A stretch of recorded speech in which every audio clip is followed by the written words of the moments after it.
The ideas that gave birth to our nation are the ideas that our nation is resistant to right now, and we should talk about that all the time.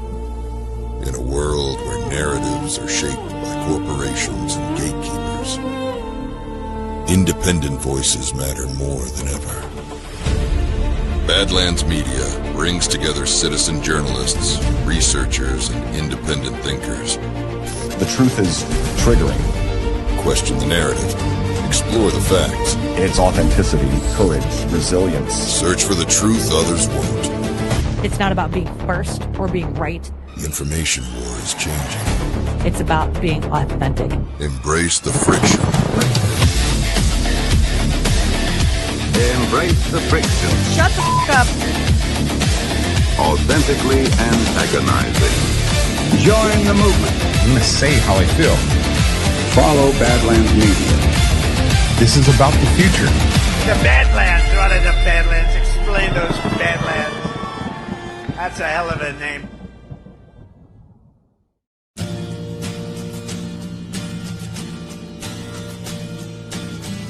If you are not moving forward and exploring and learning and discovering, you are falling backwards. We want peace, and we want a future that trends with less violence. Didn't know what time it was, the lights were low. Know thy enemy, know thyself. And if you are deceived in your own arrogance and your own dominance of the past, that what you did in the past is sufficient to win in the future, eventually you're going to be a dead man. And this Constitution that America has is the best hope of humanity. We have the creativity. God has given us the brains to create our future, to build it.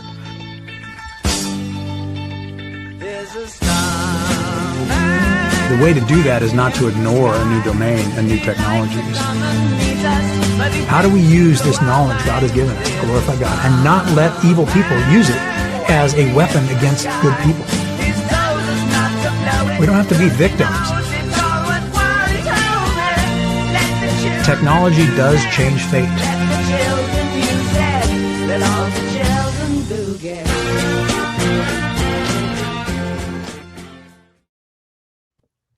All right, welcome everybody to Space Revolution. Today is episode 18, Technology and History Doesn't Repeat Itself, but it sure does rhyme. The lessons of history that help us understand what we should do going forward into the future. And my co-host is Matt Trump. Matt, welcome to the team. Glad to be here. Glad to be here, General Kwast. It's my pleasure. Yeah, this is really fun. I've been looking forward to this and learning from you. And, ultimately this comes down to kind of framing the issue. If our goal is to have a more peaceful, prosperous, and healthy future where we are kind to Mother Earth and kind to Mother Nature, the use of these technologies is essential to drive them to that end state. And you can only do that if you understand history and how history repeats itself with new technologies coming on board based on human nature, and human nature never changes. So the study of history is essential to responsibly manage this powerful technology into the future for the benefit of all mankind. And so we have a man who has spent his whole life understanding history, human nature, technology. And Matt, over to you to kind of tee us off, and then we'll have a conversation, and we'll take a look at all of your comments there in the chat for questions that we want to apply, and I'll interrupt with those questions as appropriate. So thank you very much, Matt. It's over to you. Thank you. Thank you so much. Well, when you came onto the Badlands Network and then there was an opportunity to be co-host, I didn't know about that until all of a sudden there was a spreadsheet in the Telegram chat, and I said, well, I want to sign up for that. I definitely want to be on. And so I did. It was last week's slot, and I waited for it weeks and weeks, and I got the pleasure of meeting you at GART, and then I wasn't able to be on last week because of some technical difficulties. Let's say that basically between my two ears there was a communication problem, but that's the past, and we're going to talk about the future tonight, and the whole concept of the future. Among the topics that you have talked about on your show, you range from, I've noticed, a spectrum of scale in your topics, from I don't want to say small, because there's hardly anything that's small about the things that are discussed on this show, but I would say maybe more narrow in focus.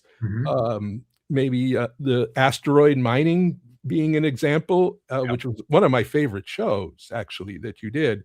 And I bought the book, homework book, and I read it because I thought it was a very fascinating topic, which I'll touch on a little bit tonight, too. Yeah. But there was also, at the other end of the spectrum, maybe the big questions that you have brought up on the show. And I know that Josh, who was gracious enough to lend me this week to appear on the show. So thank you, Josh. About the broader scale of history that's at work here. And by history, we don't necessarily mean just the past, but including ourselves and the future in the context of all of humanity, past, present, and future. And so I thought, being this my first time on the show, that I'd go big instead of building up from the small, and then maybe we'd focus more on the smaller things over time, or not, we'll see. But the idea of this big picture and the thinking about the future, that word future, to me, is a very emotional word that goes to something very primeval in me. And part of it, and it does for a lot of people, of course, maybe everybody listening, but part of that comes definitely from my childhood. And those who have watched my show know that I tend to talk about the past a lot, and then I often bring in my own personal life, because that's the perspective I have, to say, well, things used to be different in the past, and I can testify to that from my own lifetime experience and from people I know, my grandparents and my parents. And so one of the things I remembered, well, I should mention that you and I are both about the same age, and I think around the same age. I was born in the mid-1960s. Yeah. And but we had, I think it's fair to say, we had very different childhood circumstances. I know from your background, you talk about having spent your childhood in Africa. Yeah. And that would have been a very exotic thing for me. I had a very sort of standard American Middle Western upbringing, which I thought was, I thought that was so boring to be that. Now I'm very grateful for the particular upbringing I have. I would have thought the kind of upbringing you had, I would have thought that was the most fascinating thing in the world, to have experienced what you did. Yeah, it's always interesting. The grass is always greener on the other side until you get over there and find out it's artificial turf. Yes. Because there's good and bad with everything. And when you live it, you're always looking over the fence on the other side going, man, I wish I could have that Midwest upbringing. Yeah. Once you get to that perspective of seeing your life through that, you can come to a lot of peace. Yeah. And I certainly have. And I can't imagine having had anything else than I did have to come out with the background I needed in life, that God gave me to have the particular kind of perspective that I have, which is, it was pretty standard, the white bread kind of thing that they said back in the day.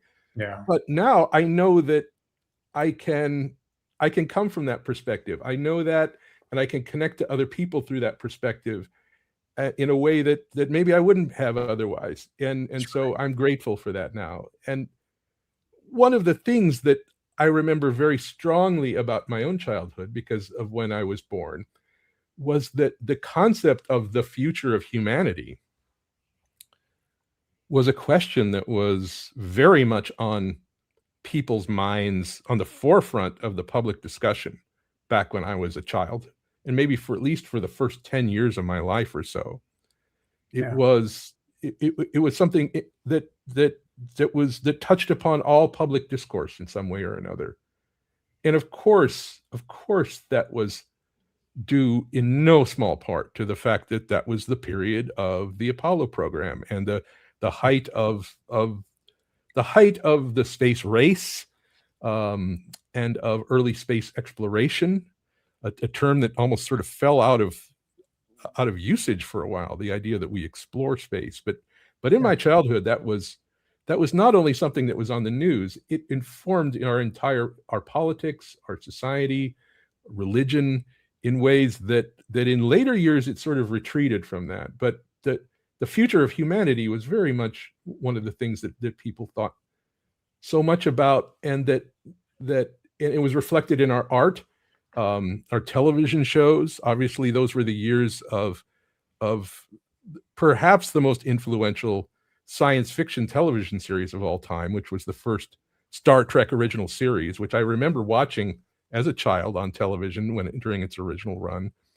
And I know there's been many sequels to it, but in some sense, that it defined the parameters of a way of discussing about the future through narrative and through art that we've kept up through the years, but it's changed and altered to reflect our own vision of the future. So I just wanted to look at, and I wanted to, in doing this show, is to hearken back to that spirit of thinking about the big, not just the big picture, the even bigger picture, which is humanity over the course of not just decades, not just a human lifetime, but hundreds of years, millennia.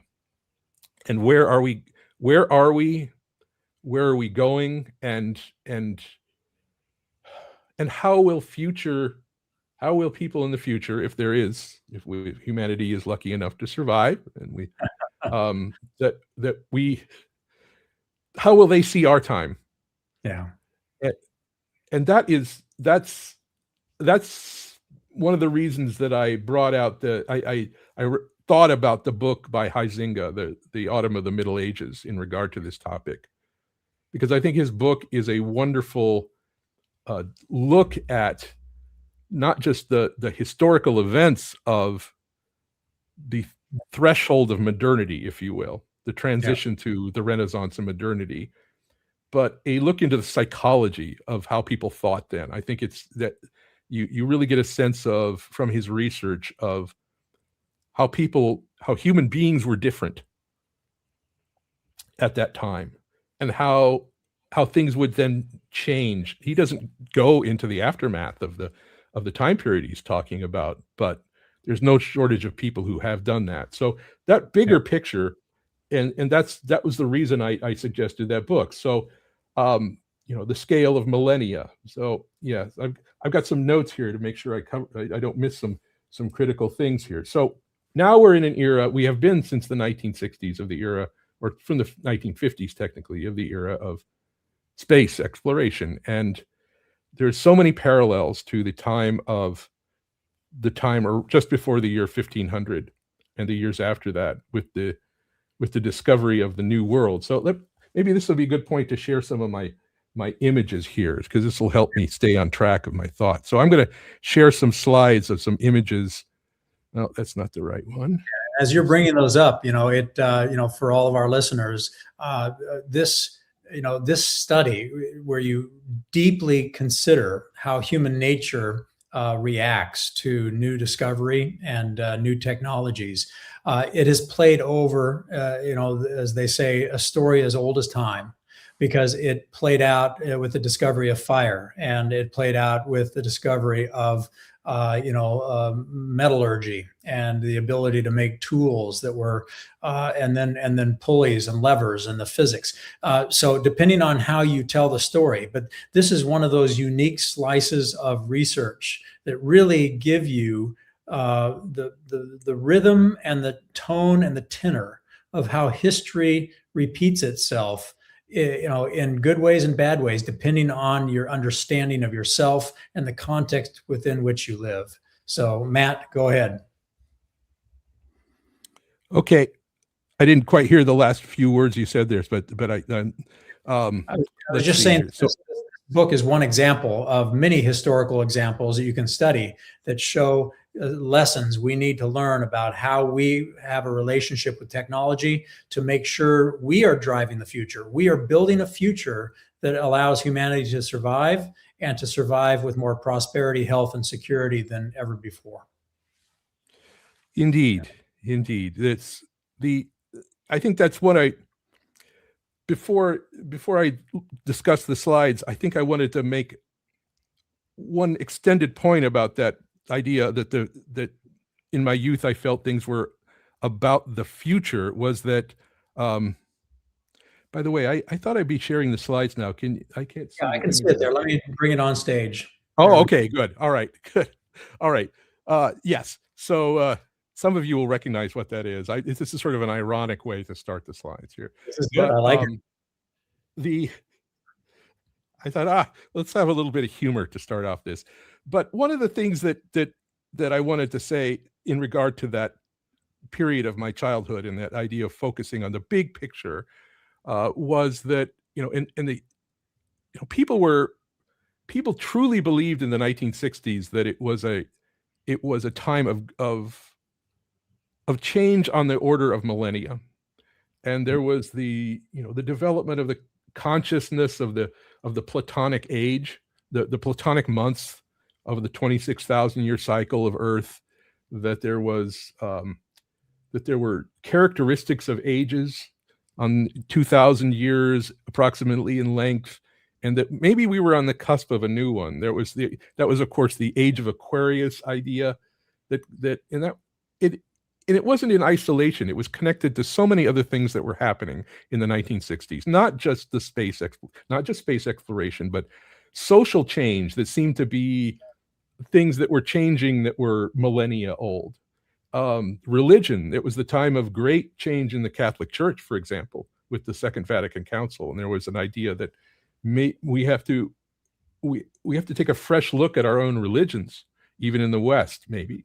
And that, but also invention, new technology, and that everything was up for grabs going forward.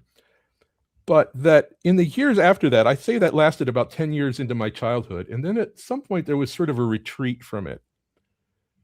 In a part it was because the space exploration sort of wound down, and we somewhat retreated from that. And we purposely tried to make space a more prosaic idea, actually, with the space shuttle. We're just going to make it a routine thing, make it a normal part of our life and our civilization. And that was at a cost, though, of an idea of the heroism of the earlier era that had spurred this great vision for humanity. And there was this idea, I think, that, you know what, maybe we let ourselves and our vision get too far ahead of ourselves, and we need to concentrate more on the here and now. We've got the year 2000 is going to happen, and things will happen after that, who knows. But for the last couple decades of the 20th century, it seemed like we pulled our reins in a little bit on our vision, and that was reflected in our art and also in our politics to some degree.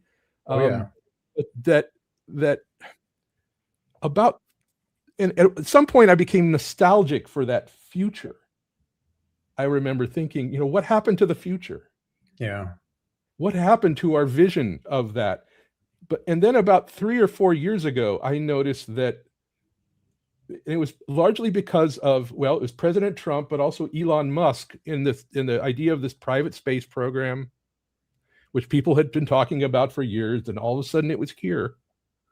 And it's happening, and it's like, oh my gosh, it's happening. They're showing it on TV, and people are excited about it in a way they were excited about the Apollo launches back in the 1960s, in a way that it hardly happened since then. And the phrase just popped into my head, the return of the future. To me, it felt like the future's back, and that we in the last couple of years we've had the future back. And so to show today, I think I wanted to reflect that kind of concept. But I'm showing you on the screen here, I think it's a little bit of a tongue-in-cheek image. And this is, of course, a typical Burgundian nobleman from the time period of the Johan Huizenga's book, The Autumn of the Middle Ages. So there's his book, and this is an actual true photograph of a true Burgundian nobleman from the year 1450. And of course, I'm joking. This is from a science fiction television program that was made in the late 1980s. But I wanted to bring it up because it popped into my head. And this, of course, is the character Q from Star Trek: The Next Generation. Yeah.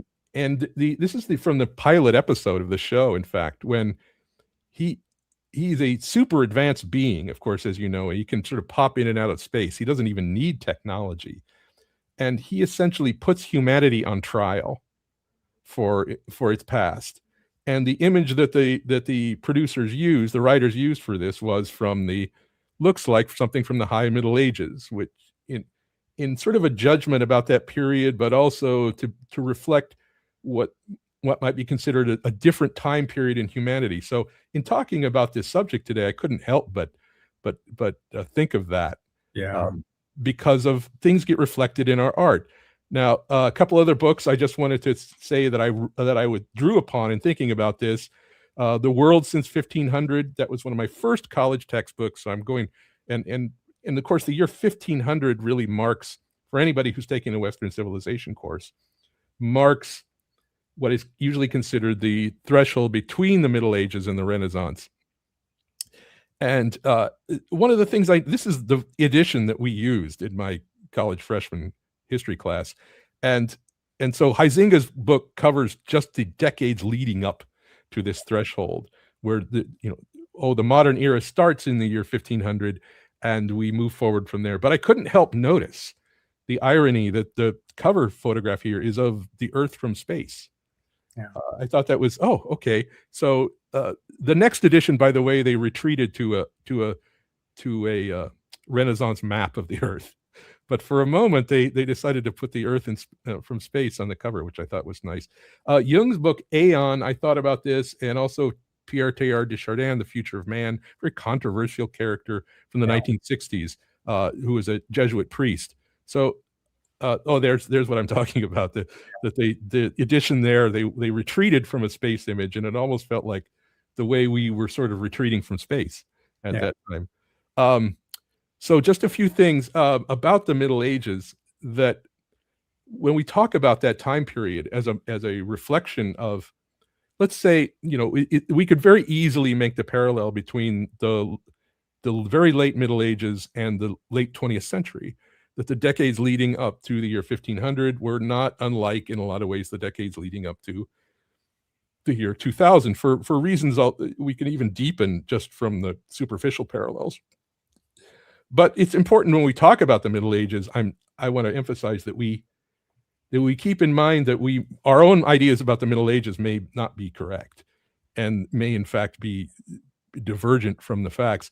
I'm just going to throw in a great online essay. I may have to do one of my own shows about this. The Renaissance Myth by James Franklin. He's an Australian professor, and I stumbled across this article years ago, and it changed the way I looked at the Middle Ages. And I'll bring this up again too, because I think it goes to this parallels about things rhyming, not repeating but rhyming. About what really did happen after the year 1500.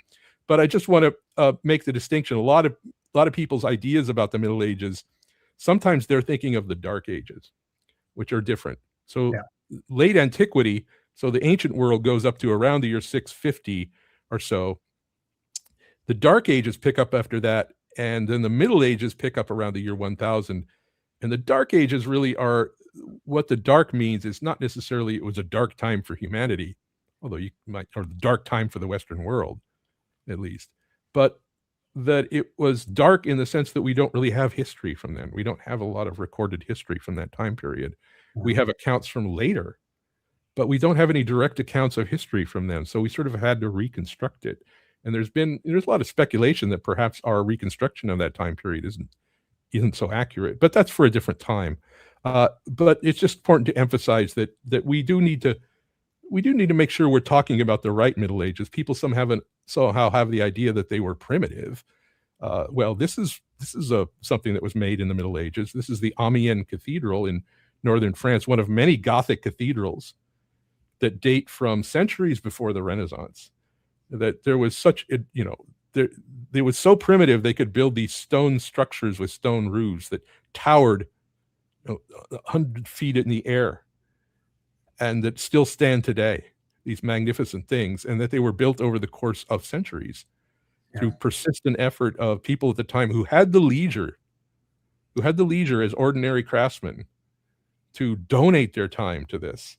And so even that alone, this is from the Middle Ages too. This is from around the year 1250, that things got so advanced by the year 1250 or so that the stone roof that was soaring above the air, they didn't even need the walls anymore. They could pierce the walls with glass and have this kind of structure.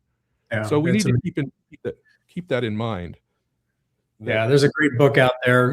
It's a divergent a little bit, but Pillars of the Earth, that is chronicles in a story way this investment you're talking about, where there's and it really goes to your point that there was a sense of people.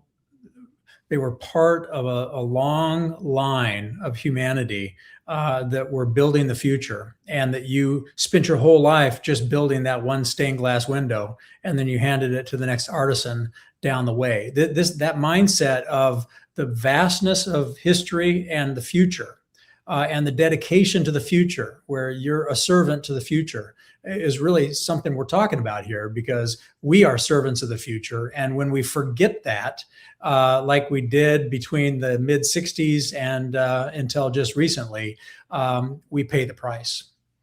Absolutely. That's a good way of putting it. These people in the Middle Ages were very future oriented in their own way, not in the way we necessarily would be when we talk about our recent future orientation and their ones today. But in their own way, they were. And it's almost incomprehensible what they did at the time. In fact, some people have a hard time accepting that this was a creation of the human hands of the Middle Ages. And yet we know it was. Now, Huizenga's book, I should mention, if you read it, he's Dutch, and he focuses a lot on the time period in the 15th century. So, around the year 1400 to 1500 of the Kingdom of Burgundy, or what the Duchy of Burgundy. And this is, when we talk about Burgundy, here would be the region sort of historically that you might mean by that. And I think it's interesting to point this out. So by the time of the events of the late Middle Ages in the 15th century, it was the Duchy of Burgundy, and it had really been subsumed into France for the most part, the Kingdom of France. Mm-hmm. But the nation of Burgundy is a nation that no longer exists. It's essentially, the remnants of it are the Low Countries, but it had its own language, it had its own identity to some degree, and I think that gives us an additional estrangement from that time in the Middle Ages, that there was such a prominent nation that really doesn't even exist anymore in Europe. And here's some of the lands of the Duchy of Burgundy at the time of Huizenga's book, and just to give you an idea of the estrangement between then and now, is that these are Burgundian lands, if you will, and there's a Duchy of Burgundy, and then but the Duke of Burgundy and the Burgundian lands were not just the Duchy of Burgundy. They were the County of Flanders and various other small things that were ruled by counts that were subservient to the Duke, and even lands in the Holy Roman Empire. That kind of political arrangement is very foreign to us now. It took modernity to happen after the year 1500 for us for humanity for Europe to develop a sense of that these are borders between one domain and another. And in the Middle Ages, and even going into the Renaissance, there was a much more sort of fluid, organic overlap that when we look at historical maps now almost doesn't make sense to us. But again, it emphasizes the distinction between the medieval mind and how medieval people thought about their world and now. And again, this brings up a broader point that I keep coming back to, which is what are going to be the things about our time that are going to seem really strange to people in the future, 100, 500 years from now, that are going to look back at us and go, how could they possibly exist in that kind of world? Here's another map, just a reference about around the time period of Huizenga's book, showing it was during the time when England and France were at war. That's what really destroyed the integrity of the Duchy of Burgundy, as it got caught in the middle between the war between France and England, and really didn't survive the 100 Years' War. Mm-hmm. Here's a map of some trading routes in the Baltic during the Middle Ages. This was the Hanseatic League, and the reason I'm pointing this out is just to show you the scope of some of the trade routes in Europe in the High Middle Ages. These were the kind of things you would have had between the cities along the Baltic and in Britain. And here now is the map. I'll leave this up for a minute. This is the map that really started off my whole discussion. I could have maybe should have led with this map to sort of set the tone. I love this map that you're seeing on screen right now. This is from, I got this off of Wikipedia. I used to write for Wikipedia substantially back at 20 years ago or so. I didn't make this, and I made a lot of maps. I didn't make this map, but I love this map.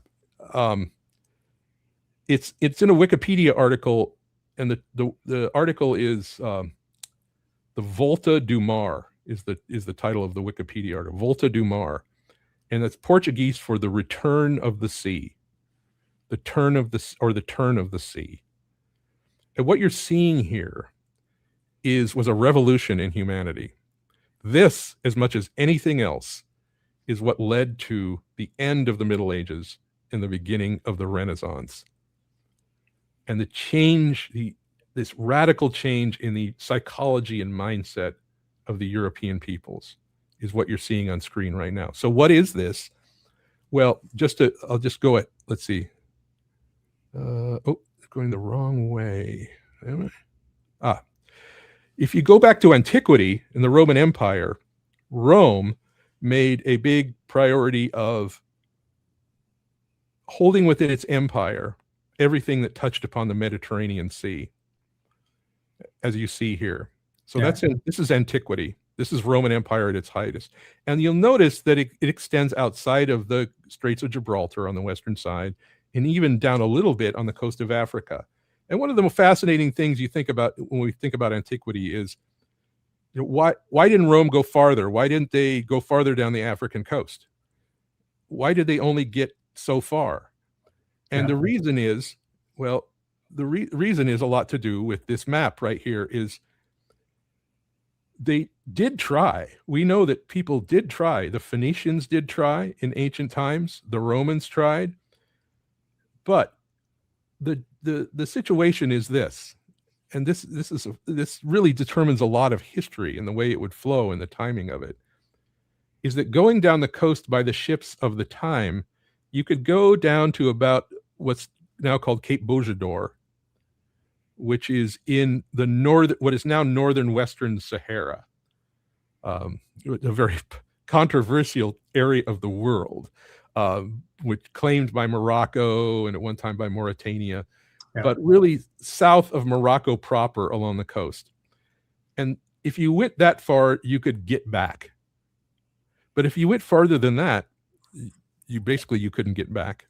Yeah. And you were lost. And there were a couple reasons for that. One is that there are a lot of reefs right at where the Canary Islands come out from the coast. Canary Islands being in the news just this past week, by the way, with the hantavirus. And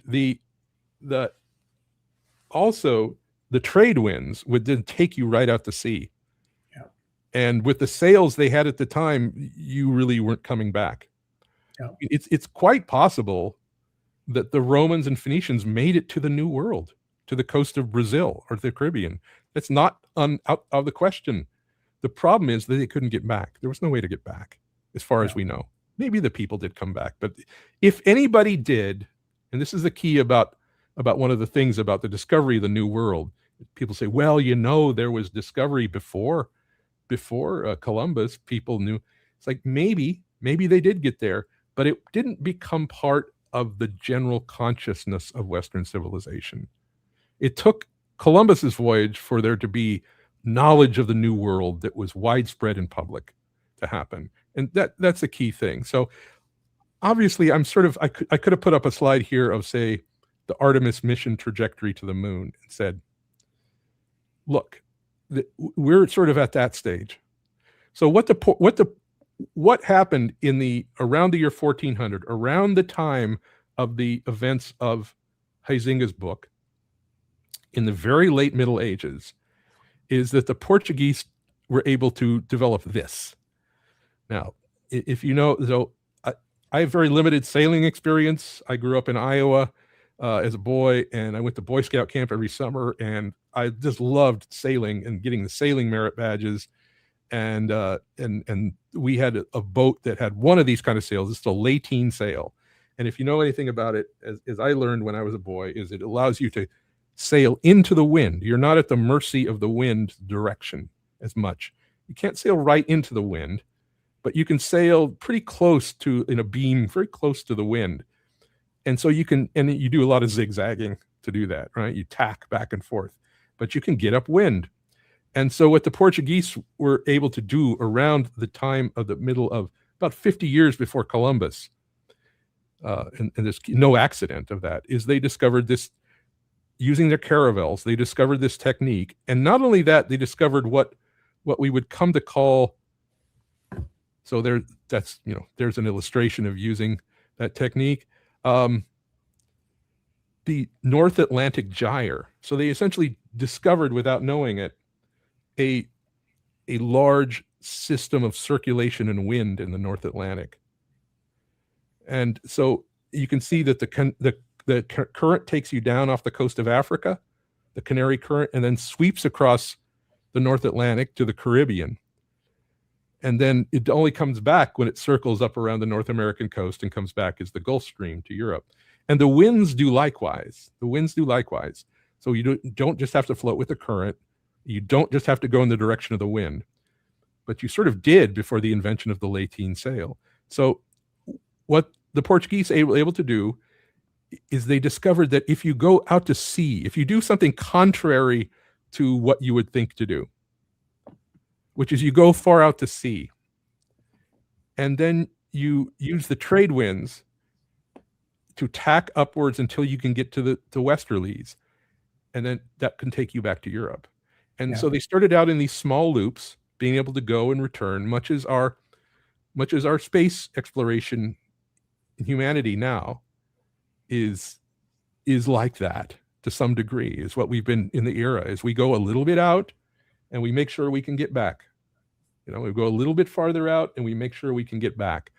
And eventually, of course, this would lead to much bigger loops. We could go all the way down the coast of Africa and come back, making a bigger arc each time. Yeah. And along the way, they discovered the Azores and Madeira as islands out at sea, which were useful stops. And eventually then all the way around the coast of Africa within very short time. It only took a couple decades after the discovery of this technique to be able to use it and exploit it. And of course, this is exactly, you can see the two loops. This is exactly the technique that Columbus would use to go to the New World on 4 different voyages very soon after this technology of the Volta du Mar had been discovered.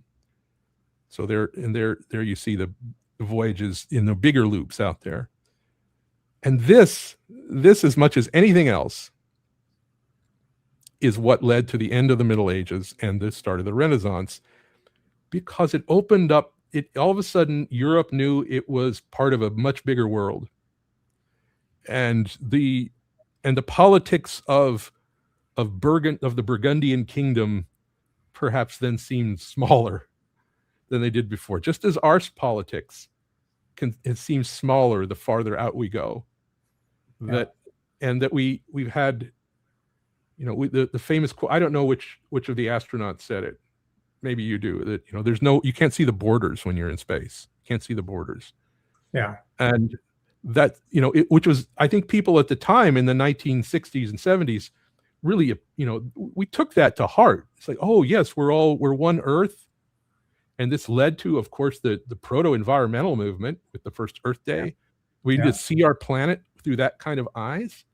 It was amazingly transformative to that. But it had sort of a dark side, that.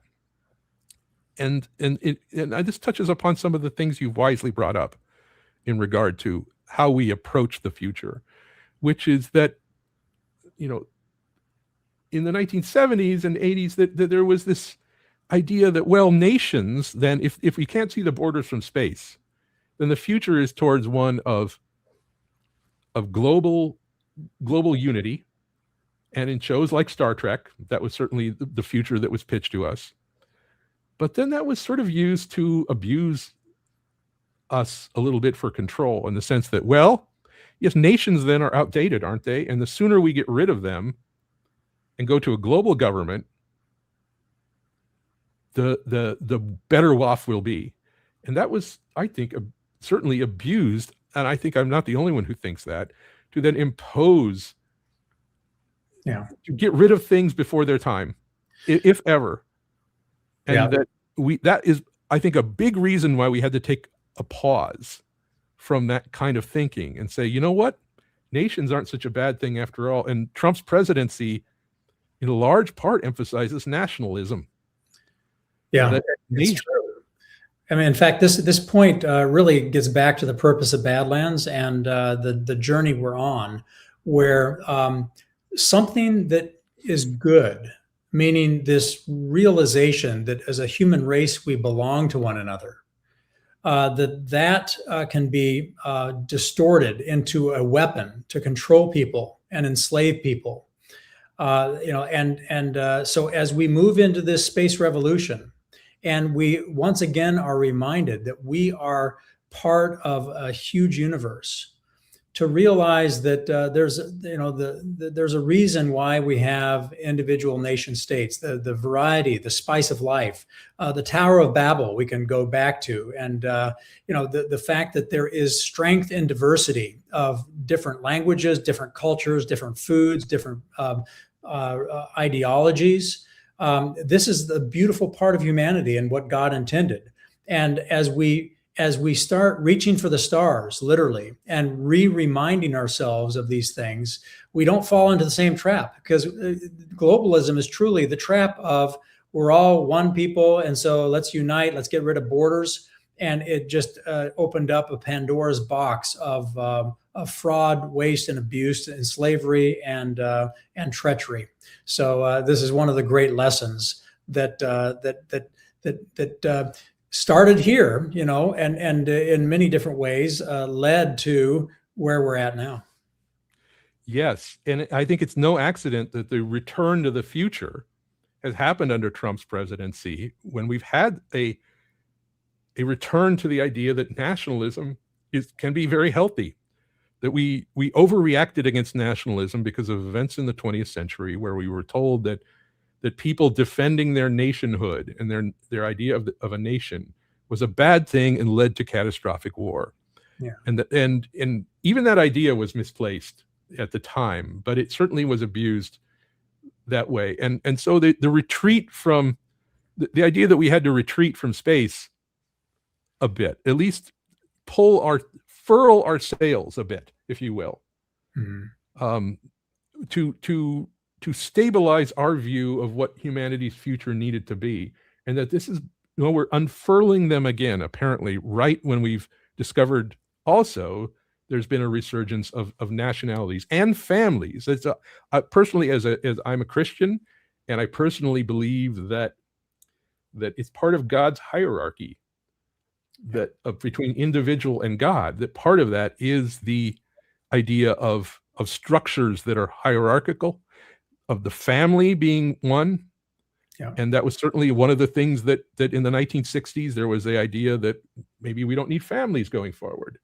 Maybe we don't need families, maybe we don't need nations, and how awesome it would be when that happens. And let's get there as quickly as possible by removing these structures, family and nationhood. And we've had a reappreciation of both those structures, I think, in the West, that is healthy and has been necessary to create the conditions for a return to an outlook to the future as the big picture. I think that's no accident at all. Yeah. The other point that this reminds me of, as we look across history, when you pull back the sails, when you literally start attenuating the speed of discovery and exploration, because you're either afraid that you're going to do harm, or you're worried about what kind of future is being developed, you're focusing on the wrong thing. That God intended us to be fruitful and multiply, and to fill the earth, in my mind, fill the universe. And to slow down is, again, a distortion of what God created us to be: explorers, pioneers, mavericks, people who are intellectually curious. We want to know everything about everything and all the time. And that aggressiveness, it's a positive aggressiveness, is the key to not only survival, but instead of focusing on pulling back the sails because we're going too fast, instead focus on your own morality, your own internal life, your own view of how God has created you to be a good steward of our world and our universe. And then all speed ahead, damn the torpedoes, because if you have the right moral compass, speed is not a problem. It's actually your advantage. Yes, absolutely. I think it's no accident that we've picked up speed again, just as we've discovered traditional structures that we thought we were past in humanity at one point. And I do believe we thought we were past them in the 60s and 70s. That was the thrust of intellectualism, of rationality at that time period, was that the fruit of that 1960s revolution in consciousness is we no longer need these structures. And we discovered, yes, we do. Not only do we need them just to maintain what was, we need them to go forward to the future. And that without that when we try to discard them is when we slowed down, and we became mired in the now, and such that we came upon the year 2000, and everybody, I think if you're old enough, you remember there was more than, the future is happening. There's a sense of what now, what happens now, and what happened now. We were presented with a huge terrorist event that seemed to humble us, make us more fearful. And I remember Vice President Cheney's words in the aftermath of 9/11, which was, well, this is going to be generations of warfare, of civilization. This is the future of civilization for generations to come, is this warfare between these ideologies. And I thought, even at the time, I thought how bleak we have descended from the 1960s in that vision of the heroic vision of space, that we barely go to space. We do so for purely utilitarian reasons. We barely go above the top of the atmosphere. We still had unmanned missions we were sending out, but as far as human beings, we were limiting ourselves to, barely keeping above falling to Earth in orbit, and how sad that became. Yet, as we've discovered the strength of our tradition, our traditional structures, our sails are filling with wind again. And that is no accident. But all people have to do is really look at the human body. If you don't move, you die. Moving is key. No matter how old you are or young you are, if you are too lazy to move, you will die. And back in the day, you would die by being eaten by something that was willing to move faster and more aggressive. But the same is true in geopolitics. And so, when people criticize or are not willing, again, to take the risk, to move out, to try new things, to take the risk of failing, but failing forward, failing responsibly, failing in a positive direction. Elon Musk is a good example of that, where when he would blow up a rocket, everybody would tell me, "Oh, see, the guy is a failure." But I said, no, you don't know what you're looking at. What you're looking at is a guy that discovered what doesn't work faster. Edison said the same thing. I didn't discover the light bulb. I figured out the 5,000 ways it doesn't work, and eventually got to the one that does. This mentality has to be in our psyche as Americans. And one point on this: the American culture is uniquely postured to dominate this reality, meaning that we are the envy of the rest of the world because we are mavericks, we are pioneers, we are self-sufficient. We don't want anybody to tell us how to live or what to do. We want our privacy, and so to get back to those roots where we give power to politicians and we hold them accountable. We have our hands around their necks, and if they do one thing that's counter to our values that are enshrined in our Constitution, then we get rid of them. We choke them out in a healthy way, meaning get them out of office. This is why going back to the fundamental of one citizen, one vote, and then the technology that can help us hold these guys accountable and gals accountable when they make policies that are counter and we throw them out fast is so critical. Because if we're going to capture the greatness of the American culture in this space revolution, and we're going to dominate technology that can change fate for the good of humanity, we need to shed ourselves of all these things that we're indoctrinated from critical race theory to wokeism to the relativism that everything is okay, everybody is just fine, everybody gets a trophy. That literally dilutes the human spirit. It dilutes our survival. And we as a nation are right at that pivotal edge here, where we are either going to win the midterms and President Trump will be able to turn this flywheel to invent and expose and discover, and then we're off to the races and we will not be caught for another 1,000 years, or we lose and we sink back into the destructive reality we got to see with the Biden administration. Yes, we are definitely at that pivot point where we've been the door is now open to the future as it once existed, the return to the future, the return of the future, I should say. That was the phrase that kept popping in my head, the return of the future. Yeah. And it's open. And are we going to go through it or not? Now, we should recognize, I have up on the screen here a map of that is another fascinating map, I think, about the events of just after around the year 1500, the transition between the Middle Ages and now, and that and now the Renaissance, I should say, or the modern era, if you would say, begins in the year 1500. Well, so the Portuguese and the Spanish by the year 1500 had already ventured out across the Atlantic Ocean using the sailing techniques. So the question is, when did England, our ancestor as a nation from which gave birth to the United States, when did they start going out? And the answer is pretty much right away, right after Columbus. It only took until the year 1498, or maybe 1497. I might have that wrong. So Columbus was from Genoa, right? And so there was a different Genoese by the name of Giovanni Cavoto, or John Cabot, as he became anglicized, who shows up at the court of the Tudor court of Henry VII. We aren't even at Henry VIII yet. We're at Henry VII. This is really the medieval era in England. And this guy shows up from Venice with a bunch of old maps from lore, from the Vikings, etc., and says, you know what? If you pay me, I'll sail for England to the New World. And Henry VII, the Tudor king, father of Henry VIII, says, go. Okay, let's do it. So he sails across, even before the year 1500. This was the first venture of now England, the Kingdom of England. It wasn't even Kingdom of Britain yet. Yeah. Across to the New World. And the first place you get to from England going across is Newfoundland. And so they made contact on Newfoundland and set up the first English colony there before the year 1500.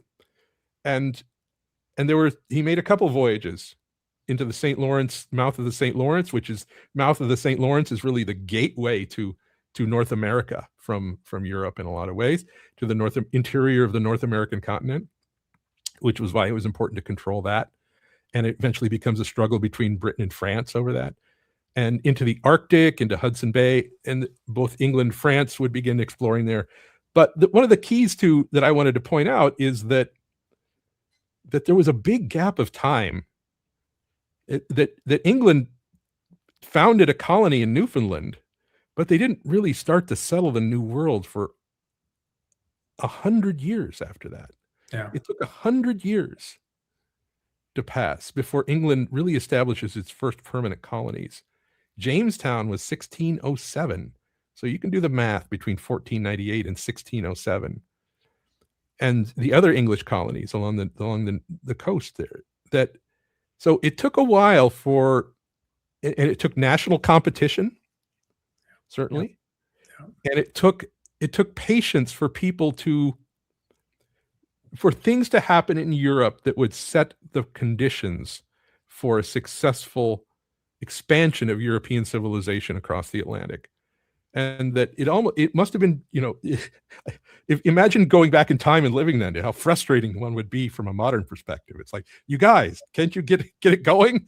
Of course they needed maybe some improvements in sailing ships, etc. But that was it took a while. It took 100 years for England to really take hold.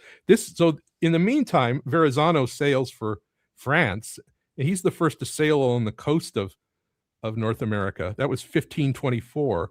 We're about 18 years before Copernicus publishes his works. So the 16th century, the 1500s, were a very frustrating and very violent time. It was probably more violent during this time than it was the previous century, because you had more advanced technologies. That right when the Volta du Mar is being discovered is right when European firearms are being perfected. So you have new technologies of weapons without the political structures to constrain them as they might have otherwise. So Verrazano, you've heard that's the Verrazano Bridge in New York. He was the first to sail into New York Bay. And I'm putting this up there in part because I made this map for Wikipedia years ago, and it's still in Wikipedia, and it's one of the ones I'm most proud of. I drew it in Photoshop back then using U.S. government satellite maps and a bunch of primitive tools back in 2004. And I was very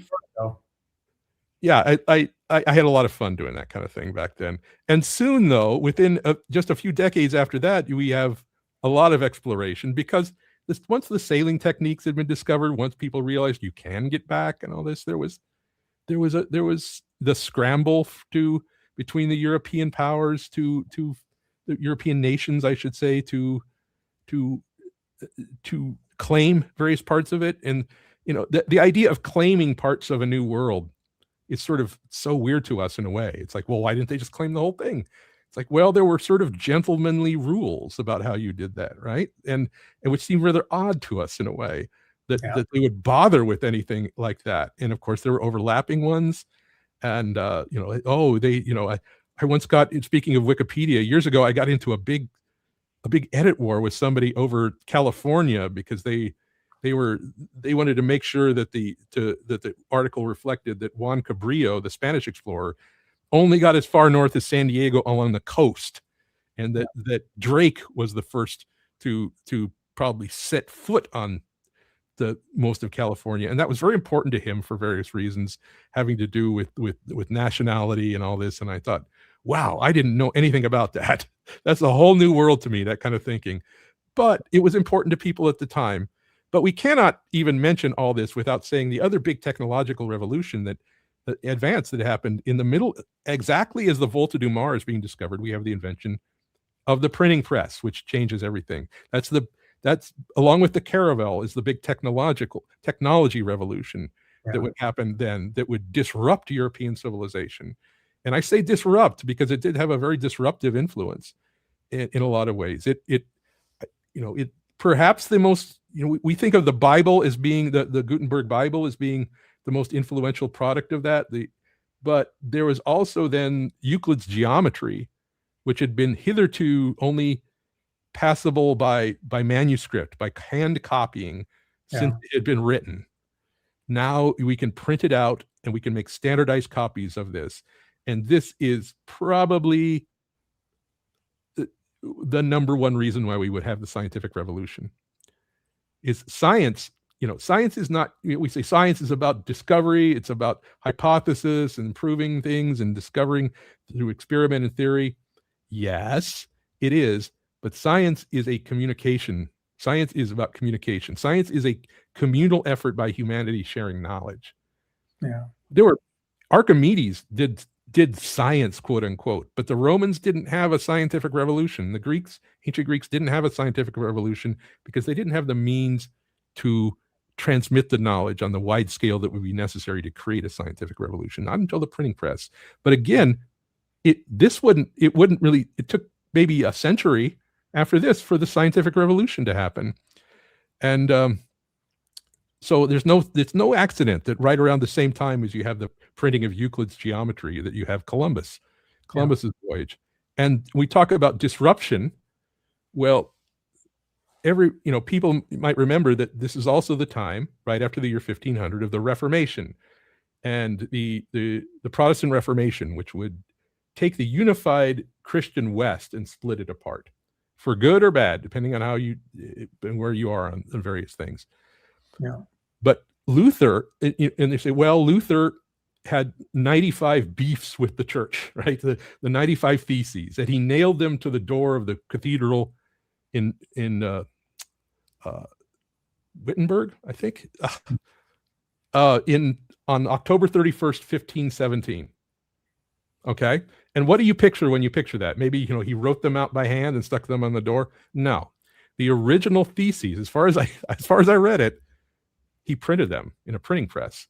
And when I read this, oh, of course, the Protestant Reformation itself was downstream from the creation of the printing press. It was about creating a standardized Bibles in translation with a standardized commentary about it as well. That without the printing press, you do not have that. And so you have a very hugely disruptive in Europe because of the technology that would in part slow down the New World in somewhat a parallel to what we've had in recent years. That we had to work things out. Copernicus, of course, 1542, during the violent, chaotic century of the Renaissance. But finally by 1600, things have matured enough. It took over a century for things to mature enough in European civilization when we first have the scientific revolution.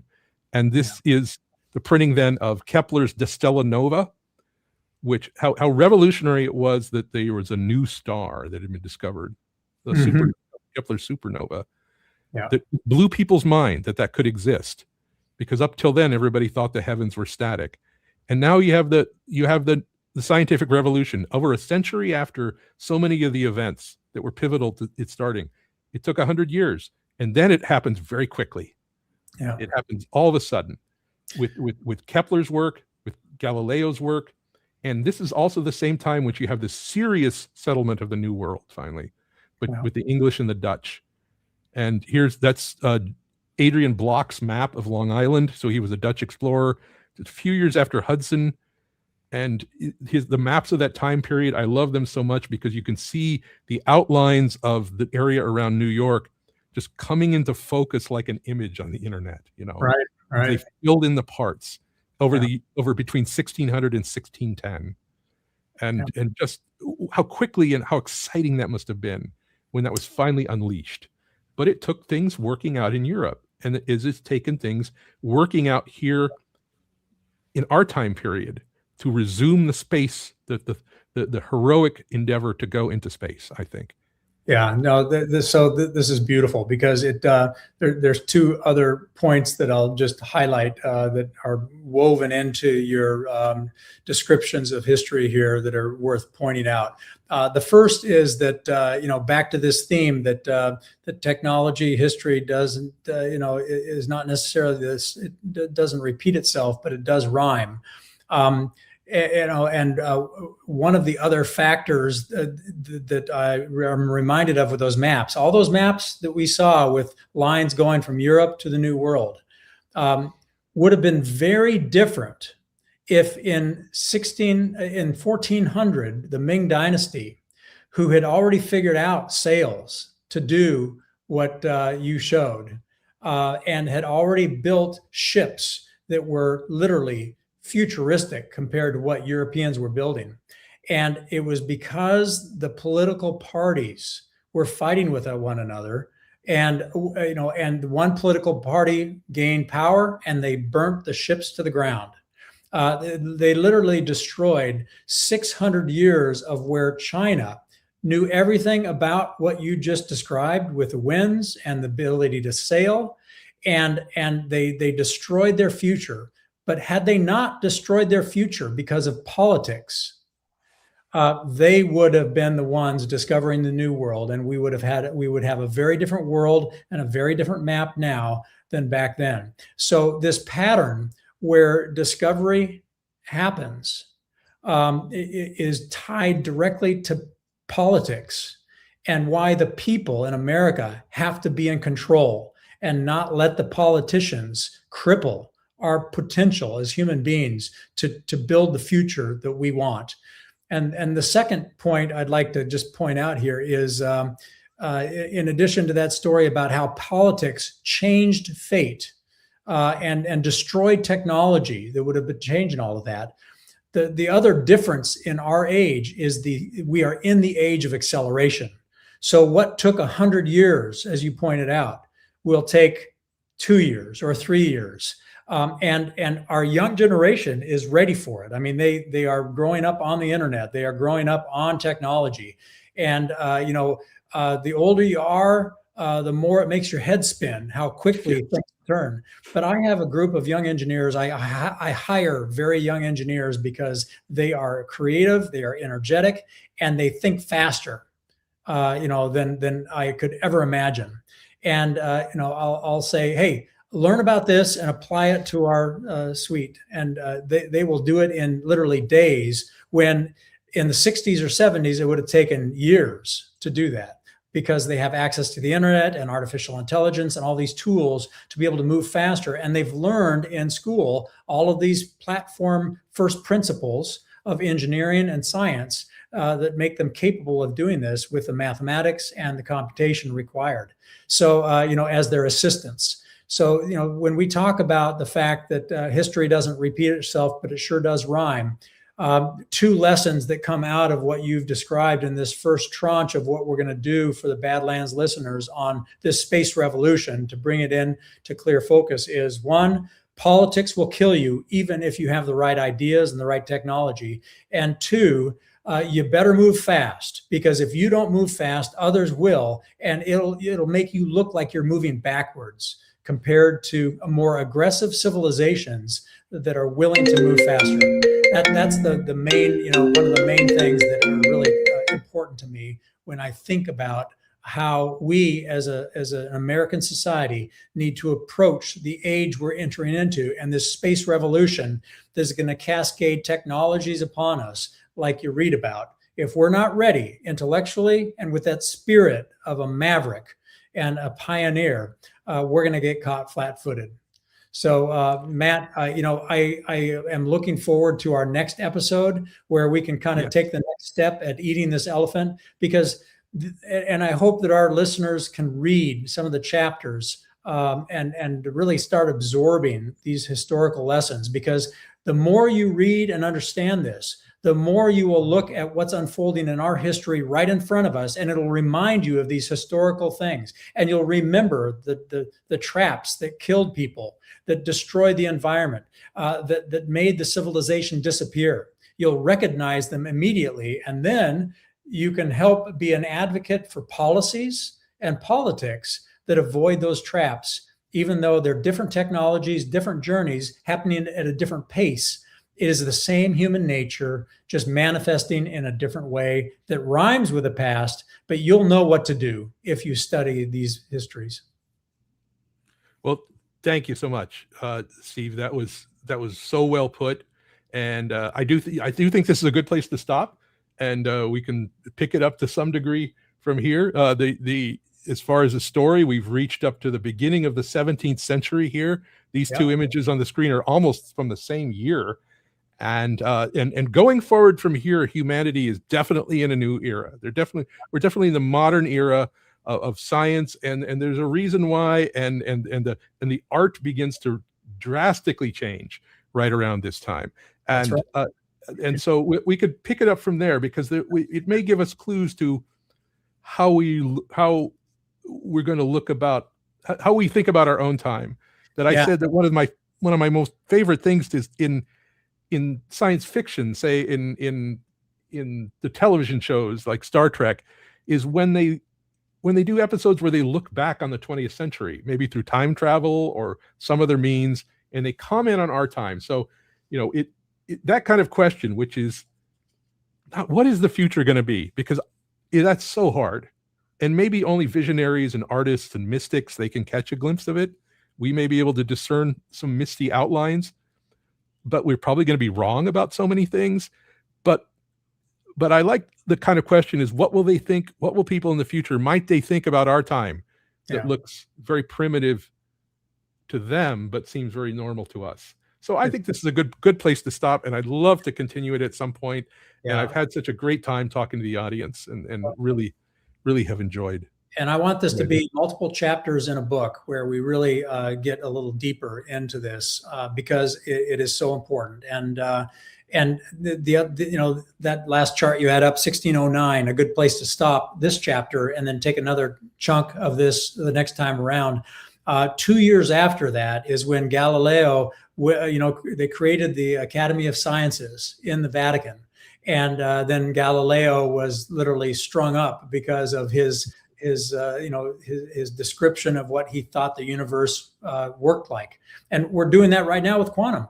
We think we have one, general theory of relativity, and we're finding out it's wrong. And there are people really upset about it. And it's moving at the speed of light, no pun intended.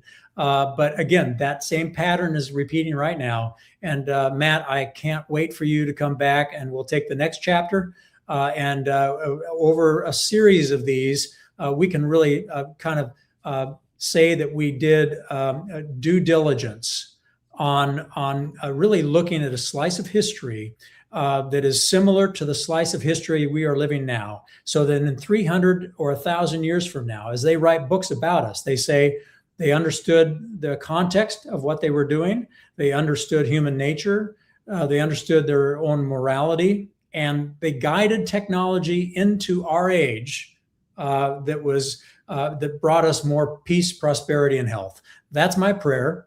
And I think we have a fighting chance at doing that if we tell these stories and we have the patience, like they built those great cathedrals. We have the patience to realize we are one small piece of this solution, and we will hand this baton up on to the next generation, those young people that are coming into our companies and our lives, and that we can't rush this. We have to tell the story. We have to take the time to learn this and understand it. Because if we rush this knowledge, this learning, we'll miss the deep points that save us from ourselves. So thank you, Matt. You have a great evening, and I will see you on the next show. I'll schedule you, in the near future here, and we'll just fold it in, and it'll be part 3. It would be my pleasure. Thank you so much. Have a good night, everybody, and thanks for listening. And I'll follow up on all the chats and comments. Sorry, Rumble wasn't working. But the good news is we have multiple ways of learning together. Thank you.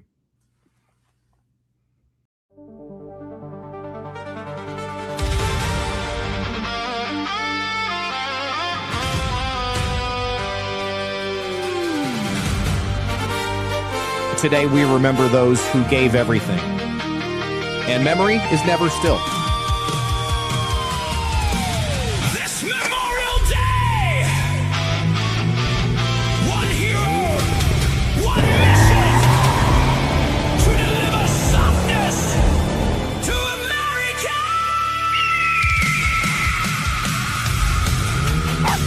No, Chi-Chi, we can't stop your snacks, dude. We have to deliver all of these soft disclosure gift cards.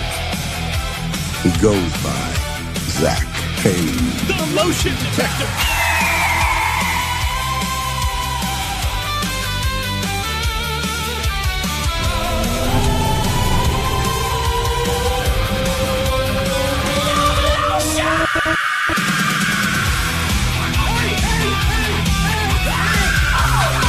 Stop fighting over the beer brand.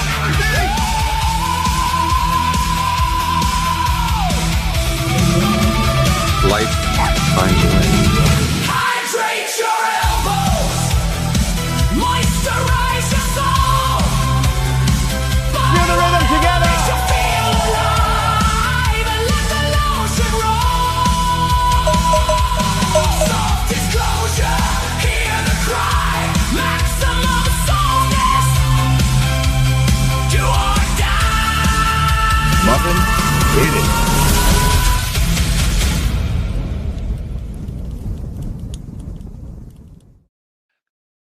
Thank you so much for joining us, and don't forget to hit the thumbs up on this video. And a special thank you to all of our advertising partners. Please remember to shift your dollars to support those businesses that support Badlands Media.